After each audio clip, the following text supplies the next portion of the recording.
Company ने RSU दिए, shares मिले, सैलरी बढ़ी, बहुत अच्छा। लेकिन अगर आईटीआर में रिपोर्ट नहीं किया, 10 लाख पेनल्टी। जानिए पूरा सच। आरएसयू क्या है? आरएसयू का मतलब है रिस्ट्रिक्टेड स्टॉक यूनिट्स। कंपनी का वादा कि कुछ समय बाद शेयर्स मिलेंगे। वेस्टिंग प्रोसेस में शेयर्स हर साल एक हिस्सा बनकर आपके पास आते हैं।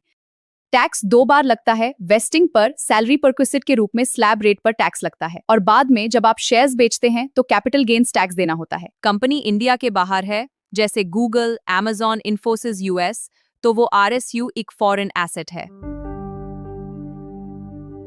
इंपॉर्टेंट, आरएसयू वेस्ट होते ही रिपोर्ट करो, चाहे बेचे या न बेचे। आरएसयू बेचने पर capital gain holding period vesting date से शुरू होती है। भारत में शॉर्ट टर्म और long term capital gains tax के लिए अलग अलग होल्डिंग पीरियड रूल्स हैं। विदेशों में रूल्स अलग हो सकते हैं, तो कंट्री स्पेसिफिक गाइडलाइंस चेक करें।